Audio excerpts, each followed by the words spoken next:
Section 1. You will hear a conversation between a travel agent and a woman who wants to go to Australia with her husband on holiday. First, you have some time to look at questions 1 to 3.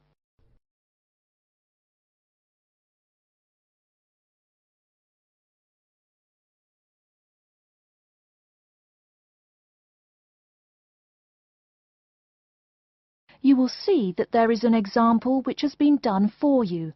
On this occasion only, the conversation relating to this will be played first.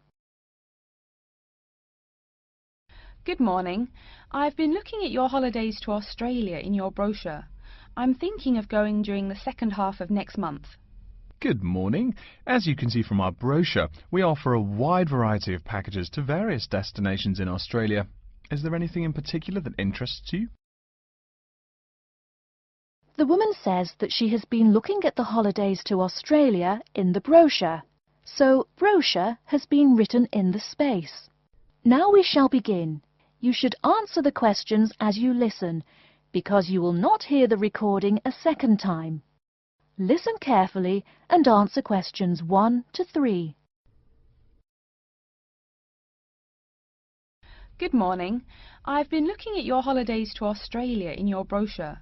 I'm thinking of going during the second half of next month. Good morning. As you can see from our brochure, we offer a wide variety of packages to various destinations in Australia. Is there anything in particular that interests you? Yes, my husband and I are very interested in the holidays in the outback. These holidays are becoming increasingly popular. Would you like to arrange flights and accommodation with us, or just accommodation? Can you arrange flights from Sydney? Certainly. OK, flights and accommodation then. Right, you said that you wanted to travel next month. Which date would you prefer? I should point out that there are no daily flights available, so if you have a flexible itinerary, that's better. Well, we arrive in Sydney on the 15th of April, and we were thinking of travelling to the outback on the 18th of August. April. OK, there's only one flight from Sydney to Alice Springs on the 18th, so I'll book you on that. It leaves at 10 in the morning, which is quite convenient. Shall I book 2 seats for you? Yes, please. As for your stay in the outback, you can see from the brochure that we offer 3 packages: budget, standard and luxury.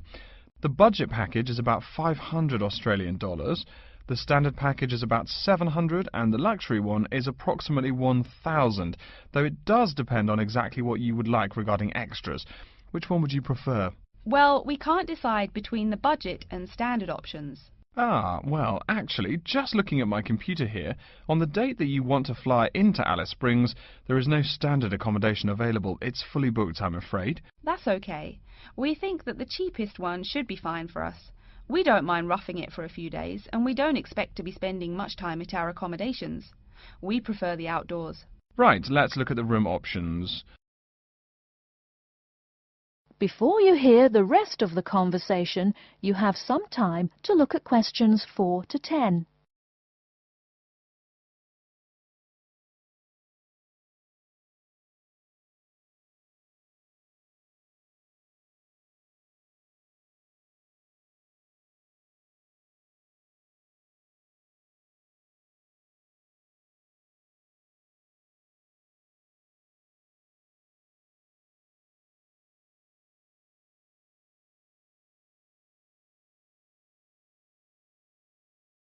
Now listen and answer questions 4 to 10. First of all, would you prefer a non-smoking room? Yes, neither of us smokes. OK. Oh, before I forget, could you book everything in my husband's name, please? Yes, of course. Are you paying by credit card? Yes. In that case, I'll need your husband's name exactly as it appears on the card. Of course, it's John A. Smythe. That's Smythe with a Y. John, middle initial A, surname Smythe, S-M-Y-T-H. Is that correct? Correct. Thank you. I'll just check the price. The room will cost $100 a night plus $10 tax, so $110 per night in total. Is that okay? Yes, that's fine. Book us for 3 nights, please. Most of the guests like to participate in some special activities and trips while they are staying in the outback. Is there anything that interests you and your husband? Yes, there are several things we'd like to see and do. We'd definitely like to visit the cultural centre. Yes, that's very popular. It's within walking distance of the accommodation and it's free. It's also a great place to pick up souvenirs of your trip. We were thinking about visiting one of the nearby farms. There are 2 farms nearby, a sheep farm and a kangaroo farm. There is also an opportunity to ride camels in the desert. Have you ridden a camel before? No, but it sounds like fun. Could you give me some more details about the kangaroo farm and the camel ride? Certainly. The kangaroo farm includes information on how the animals are raised, whilst the camel ride provides information on desert flora and fauna. Which would you prefer? You can arrange to see the kangaroos in the wild if you like, rather than on a farm.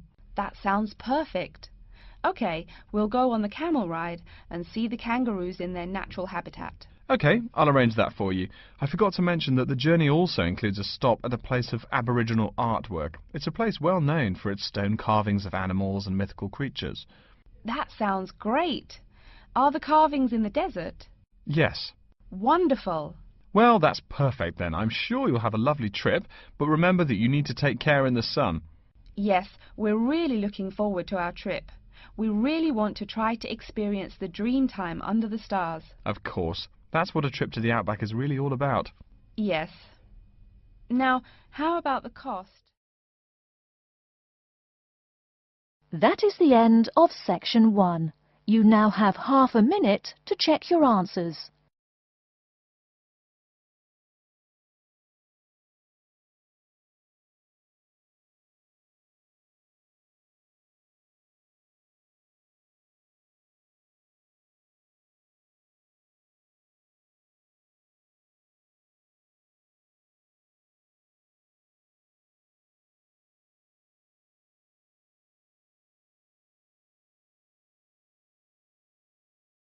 Now turn to section 2.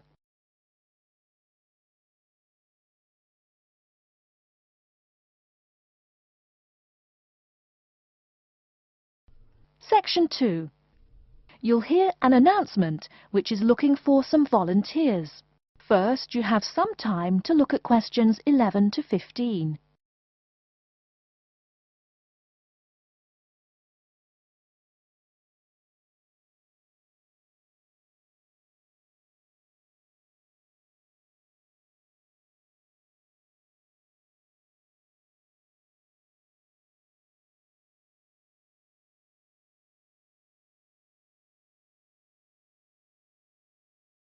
Now, listen carefully and answer questions 11 to 15. Continuing our broadcast of public service announcements, Worldwide Helpers announces upcoming vacancies for a number of volunteer worker positions. All applicants must meet the following requirements. First of all, applicants must be over 18 years of age. The company apologises, but there can be no exceptions to this rule. Second, persons interested in these positions may not have police records. Minor traffic offences like a parking ticket are, of course, no problem. But, and I quote, past and present drug users and sex offenders need not apply. The employer will, of course, check with the police to verify your clean record. In addition, applicants must supply references from past or present employers or teachers along with their recent CV. These references must testify as to the applicant's work habits and/or character. Remember, these are references from employers or teachers. A note from your dear old mum won't do. Worldwide Helpers assures me that they will contact these references to confirm they are genuine. Although all positions are volunteer, the employer will reimburse some of your expenses. For example, they will pay for transportation to and from the job site. Aside from that, the cost of phone calls is covered. Before you hear the rest of the talk, you have some time to look at questions 16 to 20.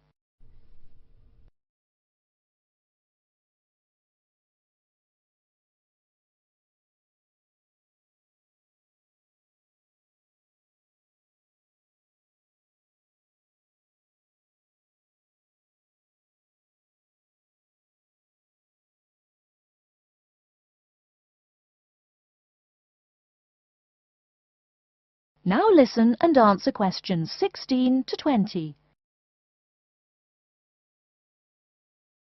As for the positions themselves, there are 3 types. The first involves assisting persons confined to wheelchairs. For this position, volunteers must be physically fit and in excellent health. They must be able to lift at least 150 pounds. They should also have a current first aid certificate from the Red Cross. But the most important requirement is that the volunteer must have his own car. On Tuesday afternoons, the volunteers take their clients to various scenic spots around the city to experience and enjoy nature. If you don't drive, but you'd still like to get involved, the centre has a number of openings for people to read to the blind. Readers must, of course, read English clearly. Persons with no foreign accent are preferred. For these positions, you must be available on Monday mornings. Oh, wait, I see a note here. There is one opening for someone who can read Urdu. Apparently, there is a Pakistani blind person who'd like to hear his or her native language, but the other positions are all in English. And finally, there are a limited number of volunteers needed to care for disabled children. I'm sorry, but the information I've been given does not say how many children or what disabilities they have. In any case, you are needed to care for the children for 1 week in August. Apparently, this will be at the close of the summer holiday. I would guess this involves helping them with the routine chores of daily life. Again, volunteers for this position must know basic first aid, be in good health, and be able to lift up to 75 pounds. Okay, our next announcement is looking for someone to facilitate tiger breeding at the London Zoo. And get this, it's a strictly volunteer position. That means you don't get paid. Oh my God, I'm sorry ladies and gentlemen, but I just have to laugh. That is the end of section 2. You now have half a minute to check your answers.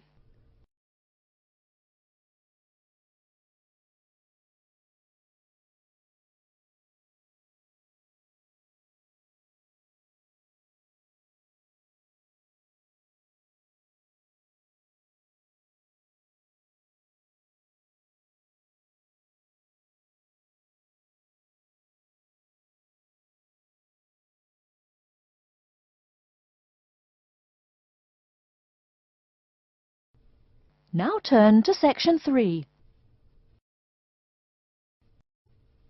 Section 3. You will hear a student called Pete talking to his classmate Dave about the presentation that he will give on environmental science. First, you have some time to look at questions 21 to 25.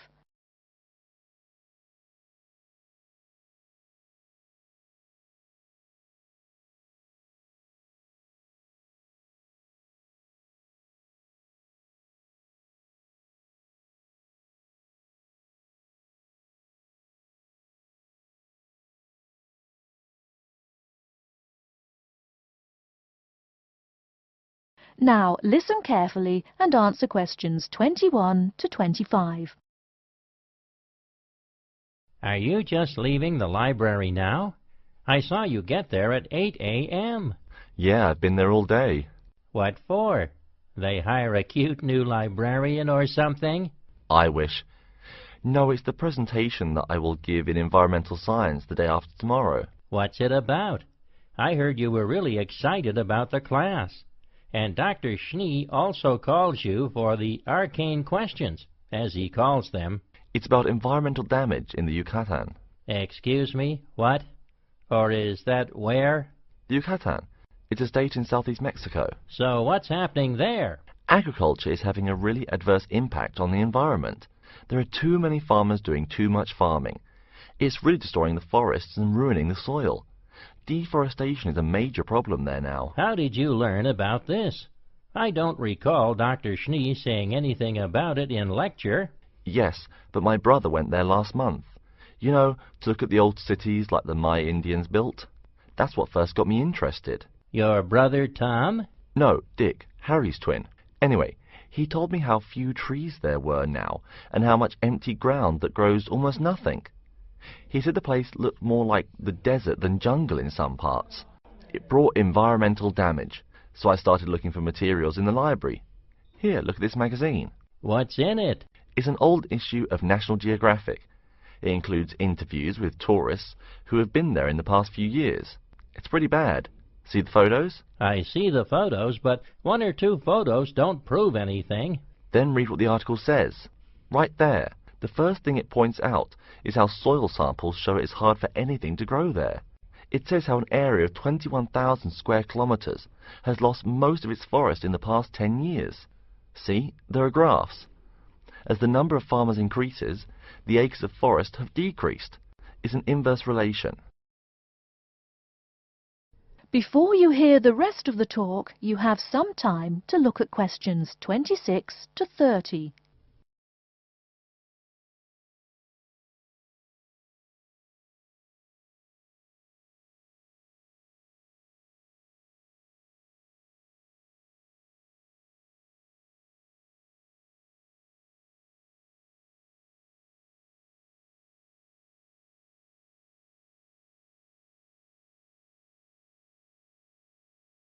Now listen and answer questions 26 to 30. So, how big is that state? I'm sorry, but I've never really learned the metric system. It's bigger than the state of Massachusetts. That's shocking. Anything else? There's lots of else. Scientists say there's a growing area of about 10.5 square kilometers where nothing can grow at all. It's like the beginning of a desert. Oh, yes. What Dr. Schnee called desertification. But why can't anything grow there? I've never really studied soil chemistry. I'm just starting to look into that subject, but my sister Marie is a geologist, and she says the problem is that the soil has too much saline, with no plants helping to adjust the chemistry. Apparently, that's a common problem with soil types throughout the areas with rainforest. Once you lose the plant cover, it's difficult to bring it back.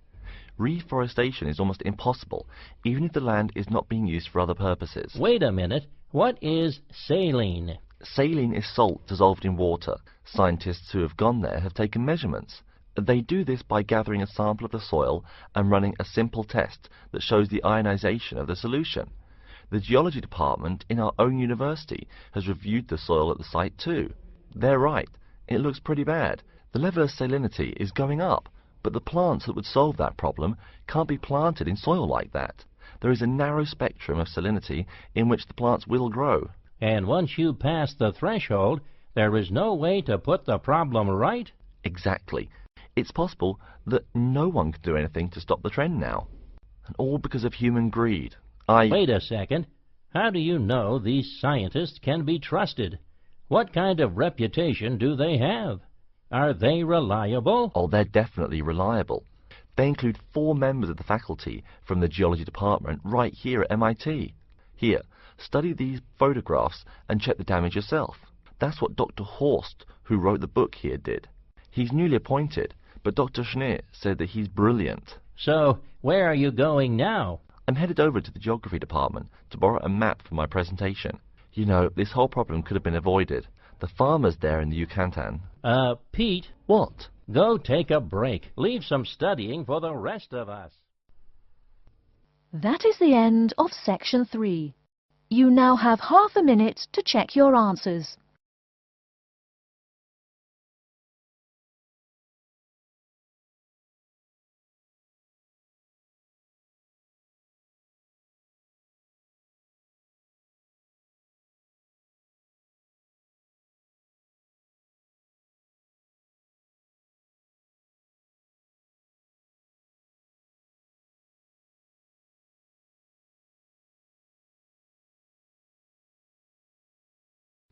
Now turn to section 4. Section 4. You will hear a lecture's introduction to Insect Biology 101. First, you have some time to look at questions 31 to 40.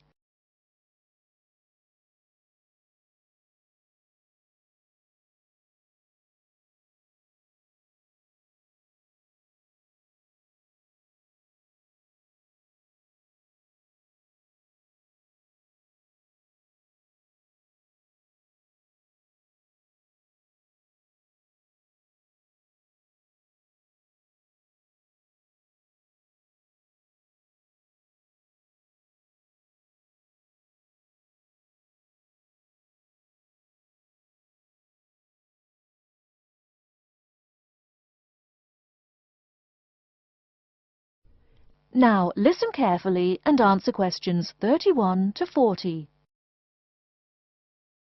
Good afternoon and welcome to Insect Biology 101.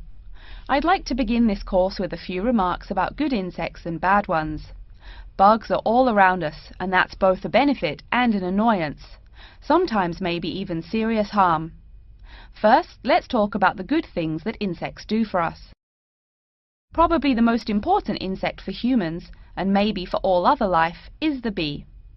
Bees help plants in the process of pollination, and thus are necessary to most flowers and fruit-producing trees. That is, they carry pollen from male flowers to female. If it weren't for bees, we'd have very few food plants and no fruit either. In fact, there would be no we. No less a thinker than Albert Einstein pointed out that, without bees, humanity would be dead within a year or less. We'd starve. It's that simple. That should maybe make us just a little humble. A little less dramatic is the fact that bees also make the honey we eat. Moreover, they produce beeswax, which is useful in candles and is also used as a first-rate furniture polish. Sure, these may not be vital to our lives, but they can serve as reminders of how important bees are. That's a point I keep coming back to in this course. Though, in all fairness, I should point out that butterflies aid in pollination as well as bees. Now, here in Michigan, what's the worst part of summer? Yup, that's right, mosquitoes. But I'm talking about helpful insects, right? So let's look at the dragonfly first. If there were no dragonflies, there would be even more mosquitoes. Dragonflies mainly eat mosquitoes and also a few other insects. Yes, that's right. They don't just fly around, and they also help to eliminate harmful insects. So the next time you see a dragonfly, don't you dare kill it. Now, let's talk a little about those harmful insects. Take the mosquitoes I just mentioned as an example. Not so many years ago, mosquitoes here in America weren't just annoying, some were even deadly. They carried malaria and yellow fever. My own ancestor, the Confederate General John Bell Hood, lived through the worst battles of Civil War, only to die at age 38 from yellow fever. A pest, not a bullet. Well, besides the mosquitoes, in summer there is also a kind of insect that never seems tired. Right, that is the fly. Before I go on talking, I must mention an African fly called the tsetse fly, which feeds on blood and can cause serious diseases in the people and animals that it bites. Besides, it is still a bearer of sleeping sickness, which affects around 300,000 people every year in Africa, and can be treated only with toxic drugs that are hard to administer. Worse still, the drugs sometimes don't work. Other insects, of course, destroy food crops. In China, for instance, locusts continue to be a danger to the harvest in some areas. Less important, but still annoying, moths eat people's clothes and dust mites slowly destroy carpets. Worse, but still in the home, termites or white ants eat wood, the wood of your house. If they are not stopped, they can eventually destroy the whole building. Usually they seriously damage a building before anyone even notices them. So, as we all know, insects can be a real trouble. So, what to do? You can go ahead and start killing harmful insects. In the early decades after the Communist Revolution in China, Chairman Mao encouraged the people to swat every fly they could see. Slogans on the walls of buildings called them "little capitalists." But flies reproduce too quickly for this to be a long-term solution. For some decades in the West, to kill insects with chemicals seemed a good remedy. Unfortunately, chemicals can only be used in a limited area for a limited time. It's a small-scale solution. The insects come back. Worse still, some of the poisons used, like DDT, were found harmful to the environment. Many kinds of wildlife, like hawks, were harmed. And people in chemical-using rural areas have one of the highest rates of liver cancer in the world. It's no secret that chemicals remain harmful to humans. Like all species, insects adapt to their changing environments at an amazing rate. When a new chemical is introduced to their habitat, the insects that survive are generally the ones with some way of resisting the harmful effects. They then breed with the other survivors, and just like that, insects become resistant to most poison in a few generations. An insect generation, remember, is a couple of months at most. So again, we have to ask, what to do? Well, there are biological solutions. Some of these are pretty simple. One is destroying the insect's habitat. You take away their home or food. Cleaning your kitchen is the best way to prevent roaches. No garbage, no food. Getting rid of marshes and swamps eliminates mosquitoes. Other solutions might include bringing in dragonflies or bats in areas where mosquitoes are many. This is a cheaper alternative to chemicals. Biological methods like this also bring no extra pollution to the environment. But you have to be careful. If you change the environment too much, you might be hurting other forms of life accidentally. One recent method of controlling insect populations involves interrupting their breeding cycle. What does that mean? It means birth control for bugs. Insects are provided with food that makes them unable to reproduce. Since they can't have babies, the population disappears, or nearly so. And since no young are born, resistance is not a problem, with no young insects developing increased resistance. Interrupt the life cycle, eliminate the bug. It's clear that we must have an understanding of the life cycle of the insect. At least, that's the plan. We'll go into more detail as the course goes along. Now, I will stop here to see whether you have any questions or not. That is the end of section 4. You now have half a minute to check your answers.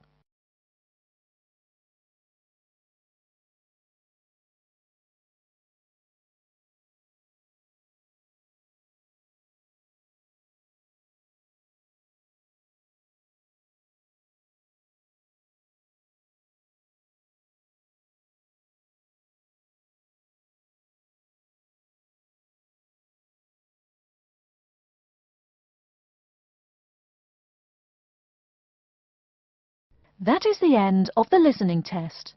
In the IELTS test, you will now have 10 minutes to transfer your answers to an answer sheet.